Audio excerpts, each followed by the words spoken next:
Hello good morning అందరికీ. ఇక్కడ ఇంకా మా ఆయన పూజ చేస్తున్నాడు. ప్రతిరోజులాగా 5 గంటలకు లేస్తాము ఇద్దరము. ఇంకా ఆయన కాసేపు వాకింగ్ చేసి స్నానం చేసి వస్తాడు. నేను ఈ లోపల వంట రూమ్లో కొన్ని నీళ్ళు పోసేసి వైఫర్ కొట్టి రాత్రి స్టవ్ కడిగి పెట్టుకున్నాను కాబట్టి ఇల్లంతా మాపెట్టి తుడిచి ఇంకా బయట బాల్కనీ కడిగి స్నానం చేసి వచ్చిన.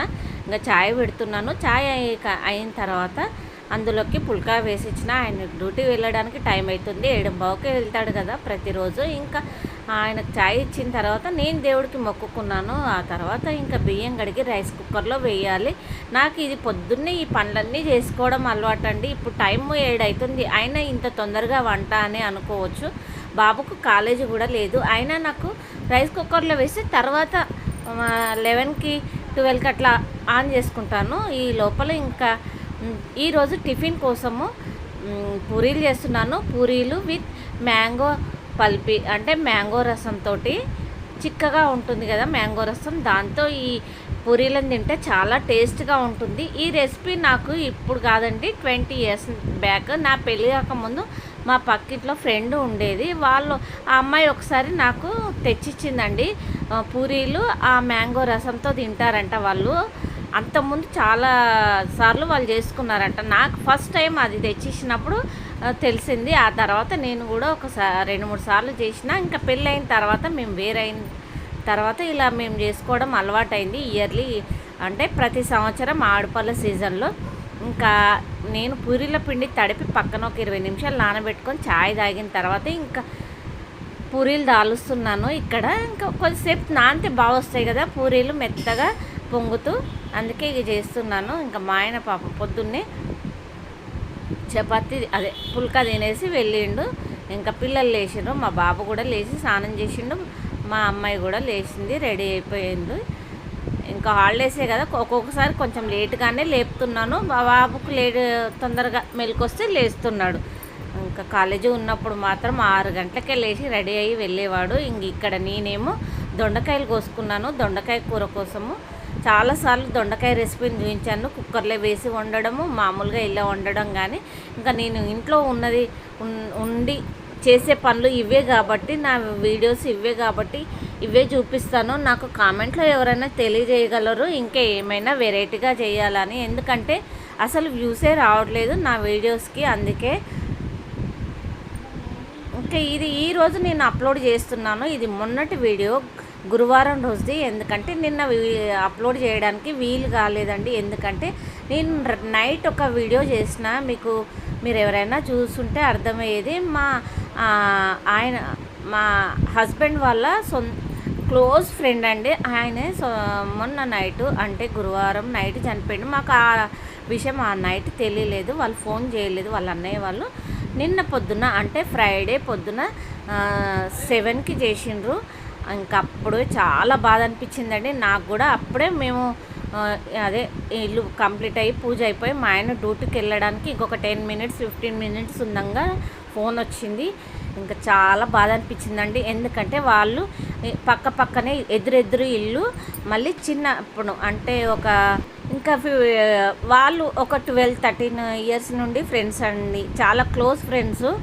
ఇంకా ప్రతిరోజు కలుస్తారు. ఎందుకంటే ఇప్పటికీ మా ఇల్లు వాళ్ళ ఇల్లు దగ్గరనే, ఒక 10 అడుగులు వేస్తే వస్తుంది అలా ఉండేవాళ్ళు. మళ్ళీ అందులో ఆయనకు ఒక షాప్ ఉందండి మెయిన్ రోడ్ మీద. ఈయన డ్యూటీకి వస్తూ పోతూ ఉంటే ప్రతిరోజు కలిసి మాట్లాడుకునేవాళ్ళు.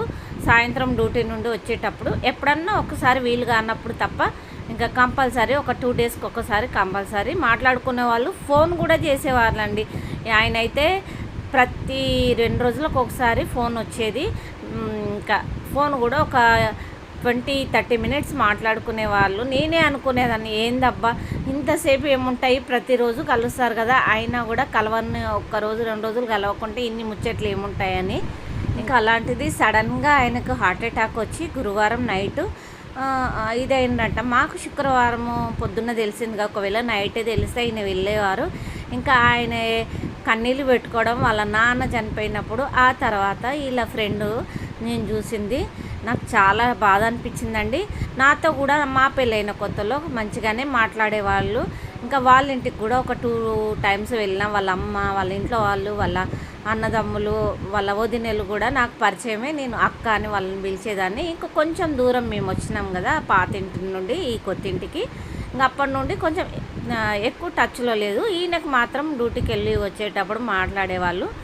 ఇక్కడ నేను మాత్రం గోకరకాయ కర్రీ వండుతున్నాను కదా, అదే మీరు చూస్తూ వినండి.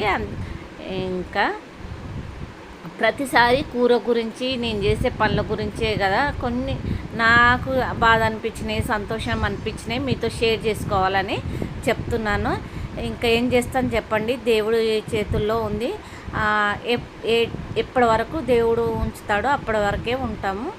ఇంకా నేను పూరీలు ఇందాక దాల్చి ఇంకా రెడీ అయినాయి కదా, వాటిలోకి ఈ మ్యాంగో రసం తీద్దామని వీటిని ముక్కలుగా కట్ చేసుకుంటున్నాను. చాలా బాగుంటుందండి. చాలామంది రెసిపీస్ నేను యూట్యూబ్లో కూడా చూసిన ఇవి. నేను అవి చూసిన తర్వాత అనుకున్నా ఇది చాలామందికి తెలుసు ఈ రెసిపీ అనేసి. ఏం లేదు, ఈజీగా ఇలా కట్ చేసుకొని మిక్సీలో కానీ లేకుంటే బ్లెండర్ ఉన్న వాళ్ళు బ్లెండర్లో వేసుకోవచ్చు. మా ఇంట్లో బ్లెండర్ ఏం లేదు, నేను మిక్సీలోనే వేసి చేస్తాను. ఇంకా మామిడి పళ్ళ సీజన్ వస్తే మాత్రము కంపల్సరీ నాకు ప్రతిరోజు తింటానండి. వేడి అవుతుంది అది అవుతుంది అంటారు కానీ నాకు ఏదన్నా కానీ అన్నట్టుగా నాకు చాలా ఇష్టం. అరటి పండ్లు మామిడి పళ్ళు అంటే నాకు చాలా ఇష్టం అండి. ఫస్ట్ మామిడి పళ్ళు, ఆ తర్వాత అరటి పండ్లు, తర్వాత మిగతావి. నేను చాపర్ ఉంది కదా, అదే ఉల్లిగడ్డలు పచ్చిమిర్చి చిన్న చిన్న ముక్కలు కట్ చేసుకుంటారు కదా, అలా చాపర్లోకి వేస్తున్నాను ట్రై చేద్దామని. చాలా మెత్తగానే బాగానే అయిందండి. చాపర్లో వేస్తే మాత్రం నాకు మంచిగా అనిపించింది. జ్యూసు పల్పీగా వచ్చి తినడానికి మంచిగా ఉంది, పూరీల్లో పెట్టుకోవడానికి. ఇంకా ఇది చేసే లోపల ఇంకా వాళ్ళ భార్య, ఇద్దరు కొడుకులండి మా ఆయన ఫ్రెండ్కి. మా ఆయనకు ఒక క్లోజ్ ఫ్రెండ్స్ అంటే 7-8 మెంబర్స్ ఉన్నారు. అందులో ఫస్ట్ క్లోజ్ ఫ్రెండ్ అంటే ఇతనేనండి. అందుకే నాకు కూడా ఎక్కువగా బాధ అనిపించింది. అందు గురించే చెప్తున్నాను. నిన్న నైట్ ఒక వీడియో అప్లోడ్ చేశానని చెప్పాను కదా, అసలు నిద్రనే పట్టలేదండి. నాకు కూడా 12 అయింది అప్పుడు నేను అప్లోడ్ చేసినప్పుడు ఆ వీడియో. మా ఆయన కూడా పడుకోలేదు. అందుకోసమే నేను కొంతసేపు ఆయనకు ధైర్యం చెప్పిన, ఏం చేస్తాము మరి ఊరికి ఆలోచించుకుంటూ ఉండొద్దు అనేసి. ఇంకా నేను ఈ రెసిపీలోకి వచ్చేస్తున్నాను. ఇంకా అయిపోయిందండి. పల్పి తీసి ఒక గిన్నెలోకి తీసుకున్నాను. ప్లేట్లో పూరీలు పెట్టుకొని నేను తింటున్నానండి. మా ఇంట్లో ఎవరన్నా చూపించండి మీరు తినేటప్పుడు, నేను వీడియో తీస్తా అంటే అస్సలు తినరు. ఏ రెసిపీ చేసినా నేనే టేస్ట్ చేసి మీకు చెప్పాలన్నట్టుగా చెప్తాను. కానీ తెలుసు కదా చాలా టేస్టీగా ఉంటుంది. కూరలతోటే కాదండి, ఇట్లా మనము కూరలు చట్నీలతో కాకుండా ఇలా మ్యాంగో జ్యూస్ తోటి కూడా తినొచ్చు, చాలా బాగుంటుంది. ఇంక ఈ లోపల గోరుచిక్కుడు కూర ఉడికిపోయిందండి. ఇందులో ఇంకా కొత్తిమీర వేస్తున్నాను. మెంతం కూర ఉంటే ఫస్టే కూర స్టార్టింగ్లోనే వేస్తే చాలా బాగుంటుండేది. ఇంకా ఇంట్లో మెంతం కూర లేదు. లాస్ట్లో ఉడికిన తర్వాత కొత్తిమీర వేసి దింపేస్తున్నాను. నా వీడియోస్ నచ్చితే తప్పకుండా లైక్, షేర్, సబ్స్క్రైబ్ చేసుకోండి. వ్యూస్ అస్సలు రావట్లేదండి ఎందుకో. నాకు కామెంట్లో చెప్పమని చాలా వీడియోల్లో అడిగాను. ఈసారి మాత్రం తప్పకుండా కామెంట్ చేయగలరు. ఇంకా కూర రెడీ అయిపోయింది. ఈ రోజుకి ఇదే వీడియోనండి. ఉంటాను.